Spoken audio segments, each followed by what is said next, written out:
Allah. Ya Pak Parwardigar ya Allah. Ya Allah, ya Allah, her, ya Allah, her, ya Allah, her. Gari mein amar ko. Aare bhi mein amar kare motor hi.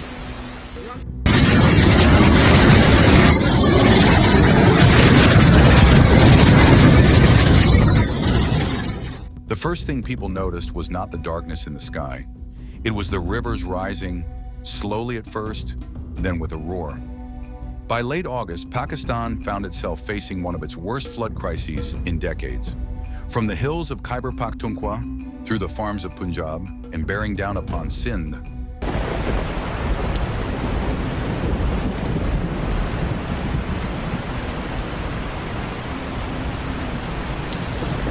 water became both destroyer and witness, sweeping away homes, livelihoods, and long-kept peace.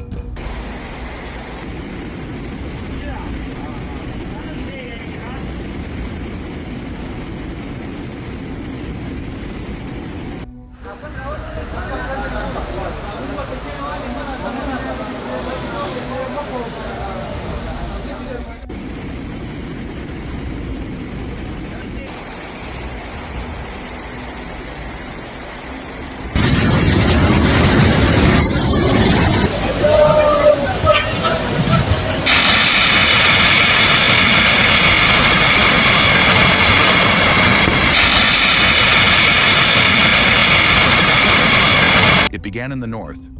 Heavy pre-monsoon rains turned hill slopes into fatal slides. Flash floods and landslides struck Khyber Pakhtunkhwa. Roads vanished. Bridges were ripped apart. Villages perched on mountain slopes were swallowed in darkness.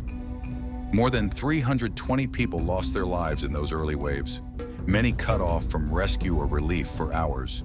At least 1,676 buildings were damaged across the province, including 562 completely destroyed, leaving families without homes and shelter.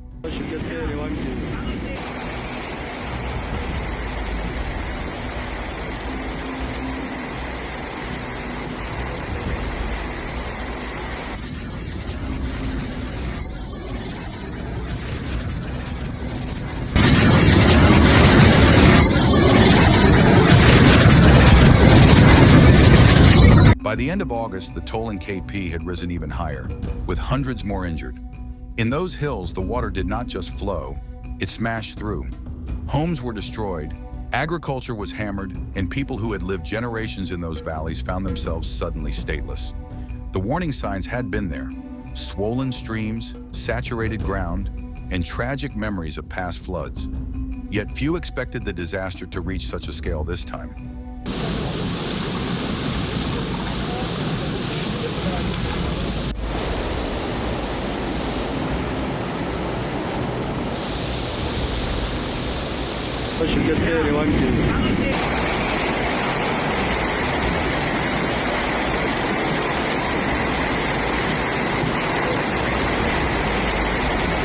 As water poured from the north, it gathered into the three great rivers, Chenab, Ravi, and Sutlej.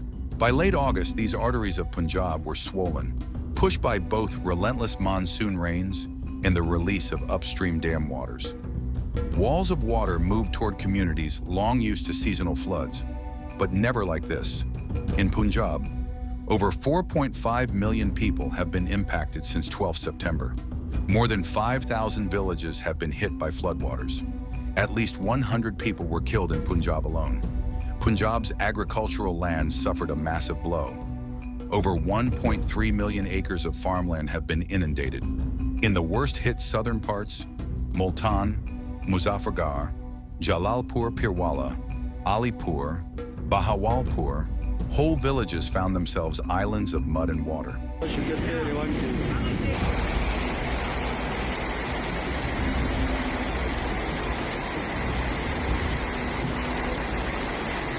ਅੱਗੇ ਆਓ ਜਲਦੀ ਆਓ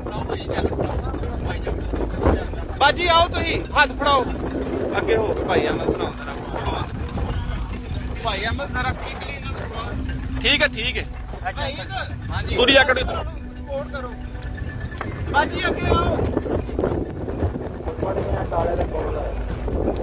ਹੋਰ ਕੋ ਸਮਾਨ ਕੀ ਆ ਕਿੱਥੇ ਕਾਲਿਆ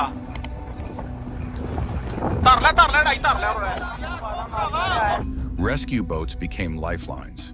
The army was mobilized. Rooftops turned into temporary refugees.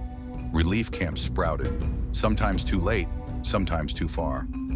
The demand for food, medical care, shelter climbed perilously high. Nearly 300,000 people were evacuated in just 48 hours in southern Punjab after fresh flood alerts. The total number of displaced people in Punjab rose rapidly beyond that. Over 2.4 million people displaced as floodwaters surged. These numbers are increasing because the water level is rising, destruction is spreading, and more villages are being affected.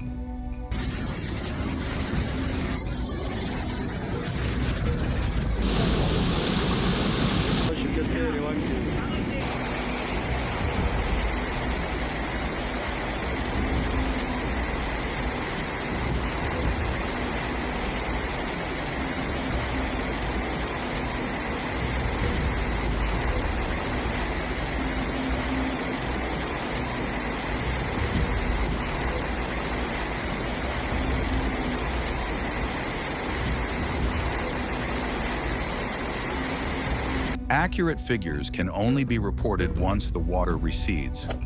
Authorities tried to protect cities by diverting water onto farmlands, strengthening banks, and setting up relief camps. But the scale overwhelmed readiness. Power lines, roads, and homes all succumbed under the pressure of water and neglect. But amid chaos, the people of Pakistan did not just suffer, they acted. Villages in Punjab raised mud embankments to deflect water. Families loaded animals onto higher ground. Neighbors shared food, shelter, and medicine. Local volunteers used every available boat, tractor, or raft to rescue those trapped. And when official aid was delayed, communities banded together, often becoming first responders themselves. But questions echoed. Why are floodplains still populated? Why were warnings not acted upon? And why do the poorest always seem to pay the highest price? People ask not just why me, but why always?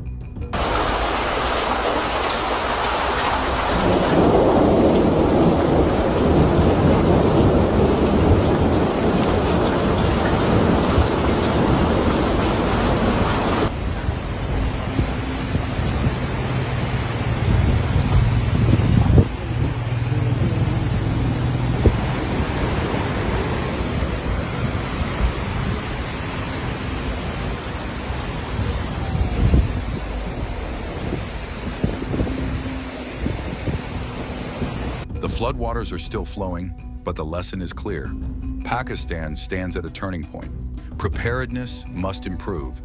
Early warnings, evacuation plans, and drills can save lives.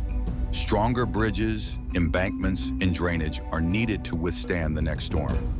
Relief must be fair and transparent, restoring trust where it's broken. Communities, the first responders in every crisis, need training and resources to stand strong. And for the long road ahead, Pakistan must adapt, building wisely, farming smarter, and working with global partners.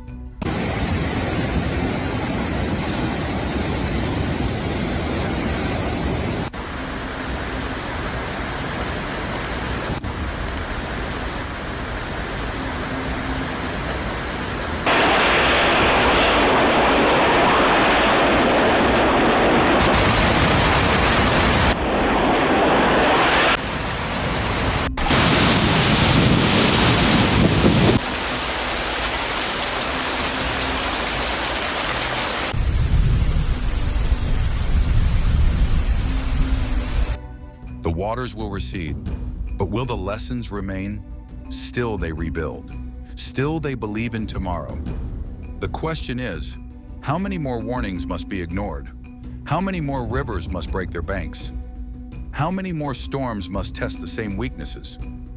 Pakistan stands now at a choice: to learn, to act, to change, or to risk being buried once more under decisions made too late. Stay aware. Stay united. Demand preparedness. Because every ignored warning today becomes tomorrow's tragedy, and the next wave will not wait.